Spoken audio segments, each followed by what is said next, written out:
Can you imagine not being able to take photos or videos of your daily life? Back in the late 19th century, wala silang choice. Photography was for the few who had the right equipment, the eye, and the timing to capture history as it happened. Photographers like Manuel Arias y Rodriguez. I am Mona Magda Veluz, I hunt down ancestors and chase fascinating stories in Philippine history. Manuel Arias was born in 1850. He was a wealthy Spanish peninsular and a bookstore owner.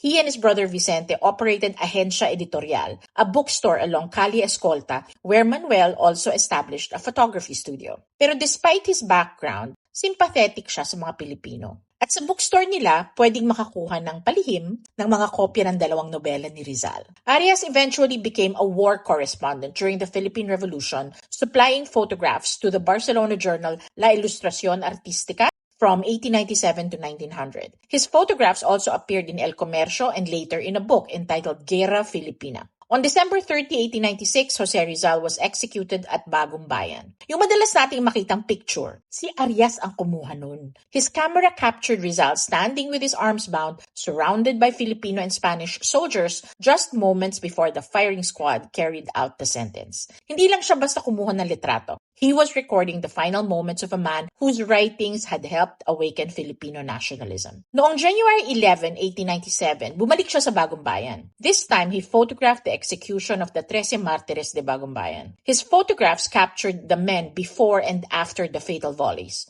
Mag-zoom in tayo sa unang litrato. Makikita ninyo na nakahilera ang mga hinatulan na nakasuot ng puti. Yung iba nakatindig ng diretso pero yung iba medyo nanlalambot. Hinahawakan ng mga praile at ng mga sundalo para makatayo. Sa likod nila nakatayo ang mga Pilipinong Gwardiya Sibil. Sila ang babaril. Pero sa likod nila may Kastilang Gwardiya Sibil na babaril sa mga Pilipinong Gwardiya Sibil sakaling ayaw nila putukan ng mga hinatulan. At gaya ng litrato ng execution ni Rizal, may dogi na usyoso. Tignan natin ang pangalawang litrato. Halos pareho, except na nakahiga na sa lupa ang mga nahatulan. Then came September 15, 1898. Arias photographed Emilio Aguinaldo's arrival at the inauguration of the Malolos Congress. Aguinaldo arrived in an open carriage drawn by 4 white horses, surrounded by ceremonial troops, while people watched from the windows along the streets of Malolos. From execution to revolution, from the death of patriots to the birth of a republic, Arias kept taking those photos. Those early photographers were fascinating. They did not command armies or deliver speeches. They stood silently behind their cameras and made sure we would remember. These historical photographs are among the many lots going under the hammer at the magnificent auction on September 12. May preview from September 5 to 11 at Leon Gallery in Makati. Strangely, wala akong makitang picture ni Arias mismo. But we should remember the names of photographers like Manuel Arias who did not just protect history but became part of it themselves.